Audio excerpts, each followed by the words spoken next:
मध्य प्रदेश का निमाड़ क्षेत्र कपास, सोयाबीन, गेहूं की खेती के लिए मशहूर माना जाता है। वहीं अब यहां नागपुर के संतरे और मौसम्बी की भी पैदावार हो रही है। खंडवा के अहमदपुर खेगांव के महेश गुज्जर, सुरेश गुज्जर किसान ने 3.5 एकड़ और 23 एकड़ जमीन में संतरे, मौसम्बी का बगीचा लगाकर करीब 40 लाख रुपए तक की सालाना कमाई कर रहे हैं। आपको बता दें कि अहमदपुर खेगांव के सुरेश पटेल गुज्जर 45 साल के और महेश गुर्जर पटेल 51 साल के हैं और महेश पटेल 8वीं तक पढ़े लिखे हैं।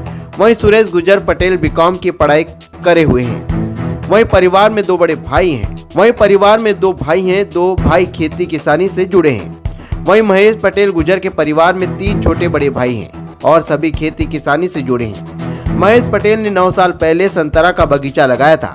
वहीं अब हर साल पैदावार बढ़ती जा रही है। इनकी मेहनत और लगन को देखकर क्षेत्र के लोग इनको संतरे वाले सुरेश भाई और महेश भाई कहने लगे हैं। वहीं दोनों किसानों ने बताया कि संतरे के पौधे लगाने के चौथे साल से फल आने शुरू हो गए थे। पहले साल में 80,000, दूसरे साल में 2.5 लाख और तीसरे साल में 7 लाख रुपए, चौथे साल में 8 लाख रुपए में बगीचा बेचा था। वही जानकारी के अनुसार संतरे के पौधे का जीवन काल 20 साल का होता है। सर, खेती तो हमने 9 साल से कर रहे हैं। संतरे लगाए हैं अपने, तो उसमें पारंपरिक खेती से अच्छा फ़ायदा मिल रहा है।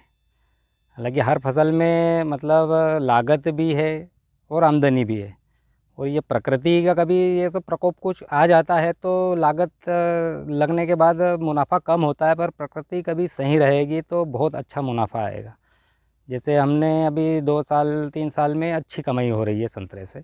मेरे पास 3.5 एकड़ ज़मीन में संतरा लगा है। वो 385 पेड़ लाए थे। कम बनता था ना सर, मतलब उसमें क्या कि दोनों फसल के खर्चे काट के 60-70 हज़ार रुपये मात्र बनते थे। अब इसमें खर्चा काट के 2 लाख, 2.25 लाख तक की कमाई हो जाती है। ये फसल तो हमारे को 5 साल से कंटिन्यू आ रही है।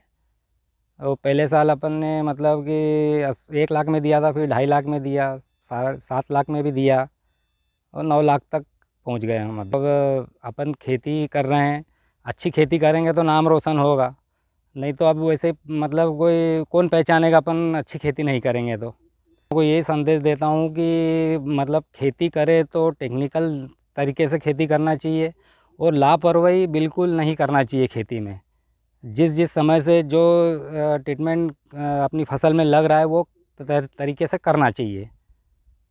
पहले तो हम ये परंपरागत खेती करते थे, गेहूँ, चना, सोयाबीन, कपास, मिर्ची।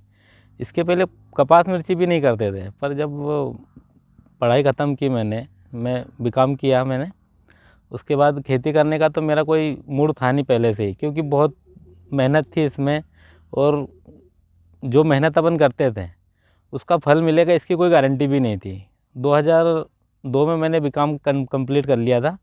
उसके बाद में मैंने 1 साल सीड्स कंपनी में नौकरी की।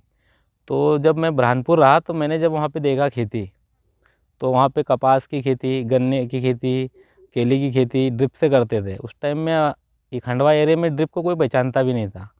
तो वहाँ से फिर देख के एक साल किया मैंने नौकरी वहाँ पे। फिर मेरे को लगा कि यार नौकरी से कोई मतलब नहीं है, अपने पास 45 एकड़ ज़मीन है और अपन यहाँ पे 5-7 हज़ार रुपये नौकरी कर रहे हैं, जबकि उधर के किसान 10-10 एकड़ की ज़मीन थी और बंगले थे उनके और 2-2 गाड़ियाँ उनके घर पे खड़ी रहती थी।